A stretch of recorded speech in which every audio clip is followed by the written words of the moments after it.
আসসালামু আলাইকুম ওয়া রাহমাতুল্লাহি ওয়া বারাকাতুহু। সম্মানিত ভিউয়ার্স, আপনারা ইতিমধ্যে আমাকে বলতেছিলেন যে ভাই পাখি তো হ্যান্ড ফিড করাতে পারি না, এবং কি পাখি তো কিভাবে খাওয়াইতে হবে সেটা আমরা জানি না। সেক্ষেত্রে এত ছোট ভেবে নিয়ে আমরা কিভাবে খাওয়াবো?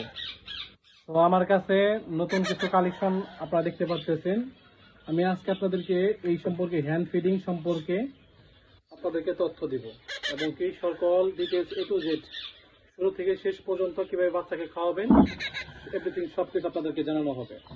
তার মধ্যে এক নাম্বার বিষয় হলো যে খাবারটা যখন আমরা সাধারণত খাবার খেয়ে থাকি, আমরা হলো যে নিউট্রিবার্ড A21 অথবা আমার কাছে আমরা নিজস্ব খাবার বানিয়ে থাকি।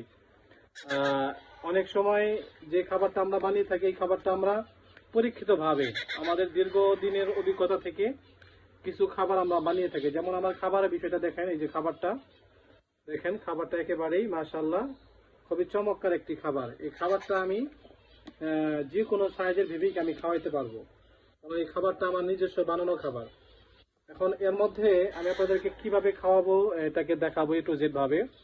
যত ছোট বেবি হোক না কেন, যদি আপনাদের একবারে ছোট বেবি হয় সেক্ষেত্রে আপনাদের এই সিরিজটা ইউজ করতে হবে, যেমন এই সিরিজের নলটা ইউজ করতে হবে, এই পাইপটা ইউজ করতে হবে। আর যদি বড় সাইজের বেবি হয় সেক্ষেত্রে আপনারা এই সিরিজটা ইউজ করতে পারেন। তো আপনারা এই সিরিজে কিভাবে খাওয়াবেন এবং এই সিরিজ দিয়ে কিভাবে খাওয়াবেন, দুইটা মাধ্যমে আমি আপনাকে দেখাবো। যদি আপনারা এই সিরিজ দিয়ে খাওয়ান, ছোট সাইজের বাচ্চাকে খাওয়াইতে পারেন কিন্তু কষ্ট হবে। আপনার খাবারটা এরকম করে মিক্স করে নেবেন, একেবারেই খাবারটা মিক্স করে নেবেন। নেওয়ার পরে আপনার খাবারটা এইভাবে উঠাবেন, ঠিক আছে? এই খাবারটা এইভাবে উঠাই নেবেন। মাশাআল্লাহ, এরকম করে সুন্দর করে খাবারটা আপনারা সিরিজে উঠাই নেবেন। দেখেন আমি খাবারটা উঠাই নিছি, ভিতরে হাওয়া থাকা যাবে না। যদি হাওয়া থেকে থাকে সেক্ষেত্রে হাওয়াটা বের করে দিবেন, এরকম করে হাওয়াটা বের করে দিবেন। বের করে দেওয়ার পরে একটা পাখিকে যখন যত ছোট বেবি হোক না কেন, যেমন এই বেবিটাকে আমি খাওয়া দেখা দেখেন, এই দেখেন এই পাখিটা এমনি হা করবে। প্রথমে হাতটায় এই বাম হাত দিয়ে এরকম পাখির দুই আঙ্গুল দিয়ে ধরবেন। যদি না হা করে একটু কষ্ট করে একটু হা করাই নেবেন। তারপরে আপনার কাজ হলো এই পাখির সুইচটাকে, এই পাইপটা এরকম করে ধরবেন, এইরকম সুইচটা ধরবেন। ধরার পরে পাখিটার বাম পাশ দিয়ে ঢুকাবেন। এই পাখিটার ডান পাশ হলো এটা, বাম পাশ হলো এটা। পাখিটার বাম পাশ দিয়ে এরকম করে পাইপটা ঢুকাবেন, নলটা ঢুকাবেন। ঢুকানোর পরে যেন এই পাইপের নলটা যেন ডান পাশে ঢুকে, এই যে পাশে ঢুকে। বাম পাশ দিয়ে ঢুকাবেন যেন পাখিটা ডান পাশে ঢুকে। এরপরে আপনি খাবারটা সুন্দর করে আস্তে আস্তে পুশ করে দেবেন, এরকম করে সুন্দর করে আস্তে আস্তে পুশ করে দেবেন।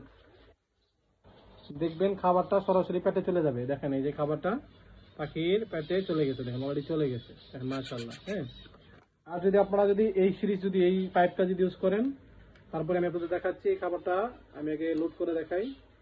খাবারটাকে লোড করি। ভিডিও টানবেন না, টানলে কিন্তু ভিডিওটি সম্পূর্ণ দেখতে পাবেন না। আমি খাবারটাও অর্ধেক লোড করছি। লোড করার পরে এই ভিতরে একটা হাওয়া আছে, হাওয়াটা বের করে নেব। ক্যামেরার সামনে হাওয়াটা বের করে নিলাম। দেখেন এরপরে যেমন অন্য একটা বেবিকে আমি খাওয়াবো, যেমন এই পাখির বেবিটাকে খাওয়াবো আমি দেখাচ্ছি। দেখেন মাশাআল্লাহ, এরকম করে খাওয়াচ্ছি, একেবারেই রিল্যাক্সে চলে যাচ্ছে। সুন্দর করে আস্তে আস্তে পুশ করে দিচ্ছি। শেষ।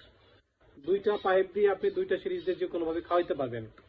তো যারা হ্যান্ড ফিড শিখেন নাই, অবশ্যই আমার ভিডিও দেখে হ্যান্ড ফিড শিখে অবশ্যই আপনারা খাওয়াবেন, ঠিক আছে? এর পরবর্তীতে ভিডিও থাকবে হলো যে কোন সাইজের ভেবে আপনারা কিনলে টেম করতে পারবেন, তোতা এবং টিয়া কিভাবে চিনবেন, এভরিথিং সকল বিষয় নিয়ে দ্বিতীয় পার্ট থাকবে ইনশাআল্লাহ। দ্বিতীয় পার্ট দেখার জন্য অবশ্যই আমার লাইনে থাকবেন।